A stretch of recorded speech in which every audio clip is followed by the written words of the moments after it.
new life will begin. Peg word system for memory.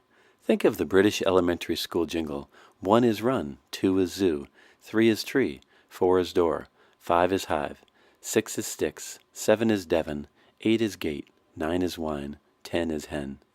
Without much effort, you would soon be able to count by peg words instead of numbers. What mnemonic device do you think is best used to remember the colors of the rainbow?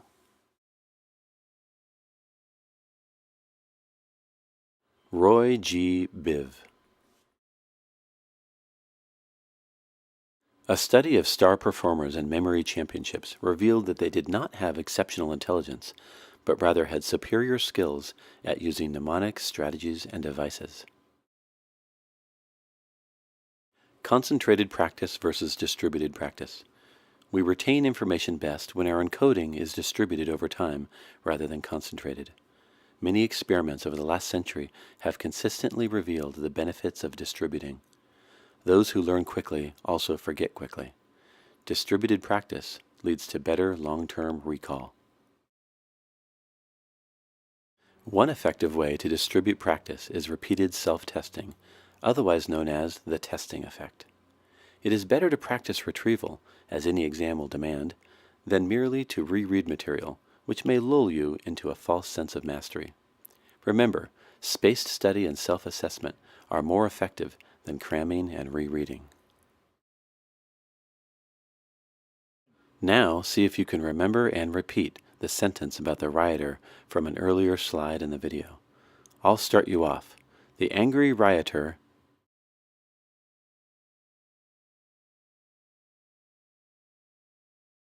The actual sentence was, the angry rioter flinged the rock at the window. Did you think the sentence was, flinged the rock through the window? If so, you are not alone. One way to think about this phenomenon is that with respect to memory, our minds are kind of like theater directors who, when given a raw script, imagine and anticipate the finished stage production ahead of time. The accuracy of memory depends both on the time spent learning and the degree to which that learning occurs in the context of deeper processing.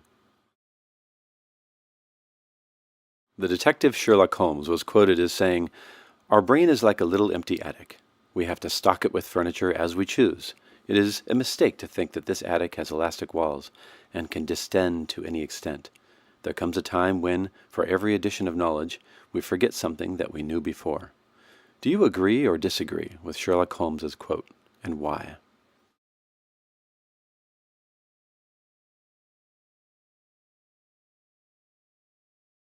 Sherlock Holmes's statement is actually not true. Our capacity for storing long-term memory is essentially limitless. Our brains are not like the attic to the left, which, once filled, can store new items only if we discard old ones. Rather, our memory is elastic.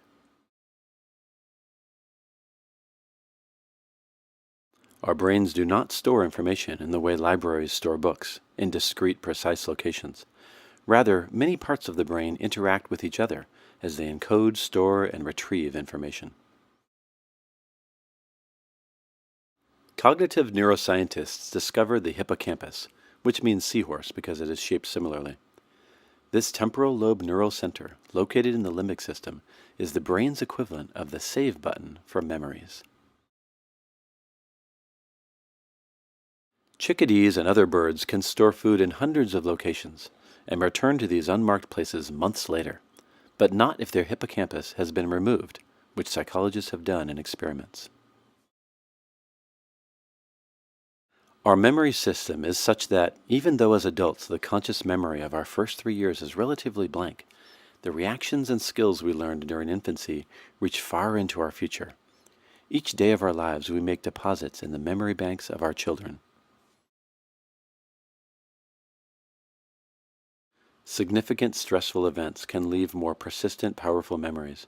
After a traumatic experience, being chased by an aggressive dog, a house fire, a wartime accident, vivid recollections of the event may occur again and again. It is as if they are burned into our memory. Strong memories actually make adaptive sense. Memory serves to predict the future and to alert us to potential dangers and risks. In a 2006 survey, 95% of American adults said they could recall exactly where they were or what they were doing when they first heard the news of the 9/11 attacks. Some call these flashbulb memories, as if the brain commands, "Capture this." Questions.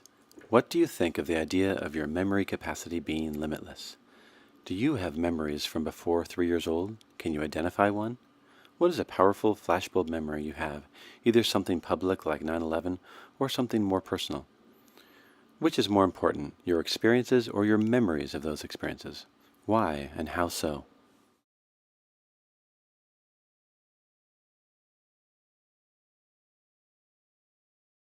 Some memory biology explorers have helped found companies that are competing to develop memory-altering drugs. The target market would be people with Alzheimer's disease, like in the movie The Notebook, or mild cognitive impairment that often becomes Alzheimer's. Memory is not like a container that gradually fills up. It is more like a tree growing hooks onto which memories are hung. By Peter Russell, The Brain Book. Context-dependent memory, priming. How do you pronounce the word spelled by the letters S-H-O-P? What do you do when you come to a green light?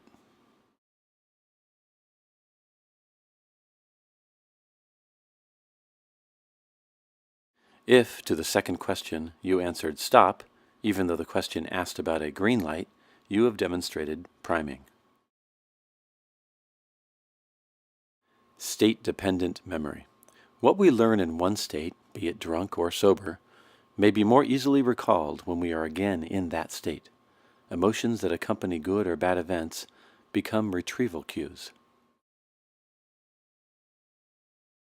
This caption reads, "I can't remember what we were arguing about either. Let's keep yelling and maybe it will come back to us."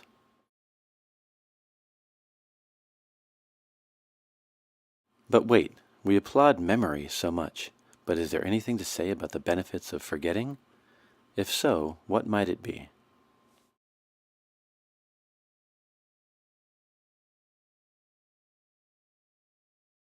Famous professor, philosopher, and early psychologist William James said, "If we remembered everything, we would on most occasions be as ill off as if we remembered nothing." To discard the clutter of useless or out-of-date information, where we parked the car yesterday, what we ate for breakfast 3 days ago, is surely a blessing. C.S. Lewis quote, "Each of us finds that in his or her own life, every moment of time is completely filled. He is bombarded every second by sensations, emotions, and thoughts, which he cannot attend to, 9/10 of which he must simply ignore.